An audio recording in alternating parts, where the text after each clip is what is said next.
قیامت کے دن اللہ تعالیٰ بندے سے 5 ایسے مشکل ترین سوال کرے گا کہ بندے کو لاجواب کر دے گا۔ کچھ لوگ تو ایسے ہوں گے جن کو یہ سوال سنتے ہی خود پہ شرمندگی محسوس ہونے لگے گی کہ آخر یہ کیا ہو رہا ہے۔ وہ سوال بھی کچھ اس طرح کے ہوں گے۔ قیامت کا دن، نفسا نفسی کا عالم۔ پتہ ہے قیامت کیا ہے؟ قیامت ایک ایسا خوفناک و ہولناک دن ہے، شرق سے لے کر غرب تک، شمال سے لے کر جنوب تک زمین ایک دم اکھاڑ دی جائے گی، شدت سے ہلا دی جائے گی۔ جس ستونوں کے اوپر زمین قائم ہے اللہ تعالیٰ وہ ستون بھی جڑ سے اکھاڑ دے گا۔ حاملہ عورتوں کے حمل ضائع ہو جائیں گے، حاملہ اونٹنیوں کے بھی حمل ضائع ہو جائیں گے۔ جب قیامت کا دن ہوگا یہ پہاڑ، یہ مضبوط قلعے ریزہ ریزہ ہوتے نظر آئیں گے، چکنا چور ہوتے نظر آئیں گے۔ دیکھنے والے کہیں گے ہائے اللہ، اس زمین کو کیا ہو گیا، ان پہاڑوں کو کیا ہو گیا۔ اس خوفناک ہیبت ناک منظر کو دیکھ کر لوگ پکار اٹھیں گے نفسی نفسی، آج قیامت کا دن ہے، آج نفسا نفسی کا عالم ہے، آج اللہ تعالیٰ سخت غصے میں ہے، اللہ تعالیٰ سخت ناراض ہے۔ حضرت سیدہ عائشہ صدیقہ رضی اللہ تعالیٰ عنہ ایک دن آپ اپنے گھر میں بیٹھی مصلی کے اوپر رو رہی ہے، نماز پڑھی، نماز کے فوراً بعد مصلی کے اوپر بیٹھی روتی چلی جا رہی، آنکھیں چھم چھم برس رہی۔ سیدہ عائشہ صدیقہ رضی اللہ تعالیٰ عنہ روتی چلی جا رہی۔ اتنے میں میرے کریم آقا اللہ کے رسول صلی اللہ علیہ وسلم تشریف لے آئے، دیکھا سیدہ عائشہ صدیقہ رضی اللہ تعالیٰ عنہ زارو قطار روتی چلی جا رہی۔ میرے کریم نبی نے پوچھا عائشہ خیر تو ہے، آخر کس بات نے آپ کو رلایا، کس بات نے آپ کو تڑپایا ہے؟ سیدہ عائشہ صدیقہ رضی اللہ تعالی عنہا نے عرض کی سنیا آقا آج قیامت کا خوفناک منظر میرے سامنے آیا ہے، جہنم کی یاد آئی ہے، اس یاد نے مجھے رلا کے رکھ دیا، مجھے تڑپا کے رکھ دیا، میری آنکھوں کو رونے پہ مجبور کر دیا۔ قیامت کے خوفناک ہولناک مناظر نے مجھے رونے پہ مجبور کر دیا۔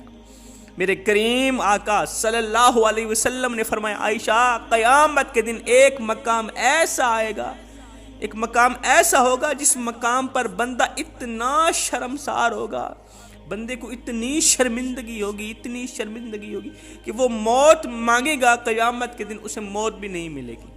کچھ لوگ اس طرح کے ہوں گے۔ وہ مقام کون سا ہوگا؟ وہ ہوگا اعمال نامہ لیتے وقت، ہائے اعمال نامہ لیتے وقت، جس وقت نبی دیکھ رہے ہوں گے، رسول دیکھ رہے ہوں گے، 1,24,000 رسولوں اور پیغمبروں کو ہر ایک امتی دیکھ رہا ہے، میرے کریم آقا دیکھ رہے ہوں گے، ماں دیکھ رہی، باپ دیکھ رہا ہے، بیٹے، آل اولاد، خاندان، عزیز و اقارب، دوست دیکھ رہے ہیں۔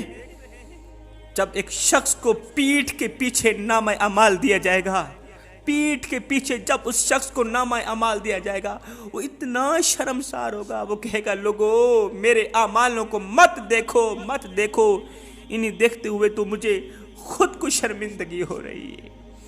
دنیا میں جو میں کالے کرتوت کر کے آیا، اللہ کو ناراض کرتا رہا، اپنی جوانی آوارگی میں گزار دی، بدکاری میں گزار دی، میرے اعمالوں کو مت دیکھو، انہیں دیکھتے ہوئے مجھے خود کو شرمندگی ہو رہی ہے۔ میرے کریم آقا فرماتے ہیں پھر وہاں پر کچھ لوگ ایسے بھی ہوں گے جب ان کو نامہ اعمال دائیں ہاتھ میں پکڑایا جائے گا نا، دائیں ہاتھ میں وہ لوگ ہوں گے جو دنیا میں نیک کام کرتے رہے، ہر وہ کام کرتے تھے جو اللہ کو پسند، اس کے رسول کو بھی پسند، اللہ کی پسندیدگی والا کام کیا کرتے تھے، نماز پڑھا کرتے تھے، قرآن پڑھا کرتے تھے۔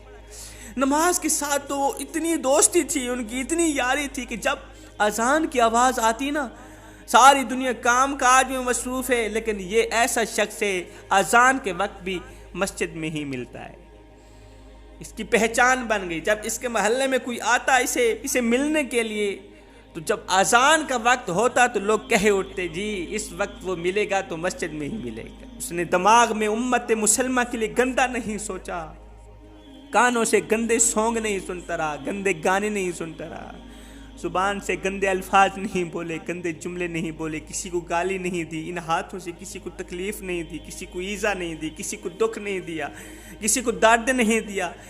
یہاں پر نفاق نہیں رکھا، دل میں نفاق نہیں رکھا، اللہ رسول کی محبت کے سوا یہاں کچھ بھی نہیں رکھا۔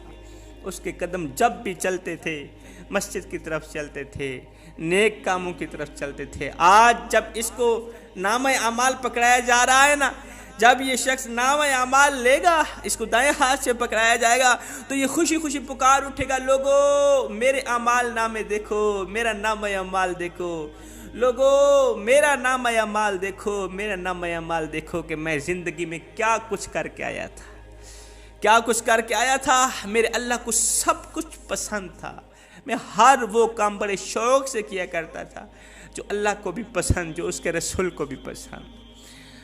قیامت کے دن اللہ تعالیٰ بندے سے 5 ایسے مشکل ترین سوال کرے گا کہ بندے کو لاجواب کر دے گا۔ نمبر 1، اللہ تعالیٰ فرشتوں کو حکم دے گا، فرشتوں میرے اس بندے سے پوچھو کہ اپنی جوانی کیسی گزاری ہے، اس جوانی کہاں گزار کے ہے، اس کی جوانی آوارگی میں تو نہیں گزری، اس نے اپنی جوانی ہوٹلوں پہ تاش کھیلتے ہوئے تو نہیں گزاری، شرابیں پیتے ہوئے تو نہیں گزاری۔ ذرا غور سے دیکھیے گا، مظلوموں پر ظلم تو نہیں کرتا رہا، کسی کو دکھ تو نہیں دیا، کسی کو درد تو نہیں دیا۔ صاحب اس وقت اگر صحیح جواب نہ ملا تو پھر کیا جواب دیکھا، ان سوالوں کے جواب تیار کر کے جانا میرے بھائیو۔ نمبر 2، اللہ تعالیٰ فرشتوں کو حکم دے گا، فرشتوں اس میرے بندے سے پوچھو یہ نماز پڑھتا تھا یا نہیں پڑھتا تھا، مجھے سجدہ کرتا تھا یا نہیں کرتا تھا۔ ہائے صاحب نماز پڑھ اس سے پہلے کہ تیری نماز پڑھی جائے۔ نماز میرے نبی کی آنکھوں کی ٹھنڈک، نماز دین کا ستون ہے۔ جس نے نماز کو قائم کیا اس نے دین کو قائم کیا، جس نے نماز کو گرایا اس نے دین کو گرا دیا۔ اگر وہ بے نمازی ہوگا تو میرا اللہ فرمائے گا اس بے نمازی کو، جس صف میں قارون کھڑا ہے، جس صف میں شداد کھڑا ہے، جس صف میں فرعون کھڑا ہے، جس صف میں نمرود کھڑا ہے، اس بے نمازی کو اسی صف میں کھڑا کر۔ اللہ ہو، اس سے بڑا عذاب بلا اور کون سا ہو سکتا ہے کہ ایک کلمہ پڑھنے والے کو نمرود کے ساتھ کھڑا کیا جا رہا ہے۔ نمبر 3، میرا اللہ فرشتوں کو حکم دے گا، فرشتوں اس سے پوچھو کہ اپنی فیملی کے ساتھ یہ کس طرح کا سلوک کیا کرتا تھا، فیملی کو دکھ تو نہیں دیتا۔ صاحب اس وقت اگر جواب نہ ملا تو پھر کیا جواب دے گا، سوچ میں پڑ جاتا ہوں۔ ایک بندہ صبح سویرے مسجد میں نماز پڑھنے جاتا ہے، نماز کے بعد تسبیح ہاتھ میں پکڑتا ہے، ٹک ٹک لگی ہوئی ہے، تسبیح ہاتھ میں آ رہا ہے جا رہا ہے، جو بھی ملتا ہے بڑے پیار سے ملتا ہے، بڑی محبت سے ملتا ہے، اچھے سلوک سے پیش آتا ہے۔ میں سوچتا ہوں یہ بندہ جب گھر میں آتا ہے تو اپنی بیوی کے لیے فرعون کیوں بن جاتا ہے، اپنی فیملی کے لیے ظالم کیوں بن جاتا ہے، فیملی کے اوپر ظلم کیوں کر رہا ہے، بیوی کے اوپر ظلم کیوں کر رہا ہے۔ تمہاری نماز پڑھی کس کام کی، تمہارا روزہ رکھا کس کام کا، تم اپنے گھر والوں کے لیے بھی مخلص نہیں ہو، اللہ کی ذات کے ساتھ کیسے مخلص بن سکتے ہو تم لوگ۔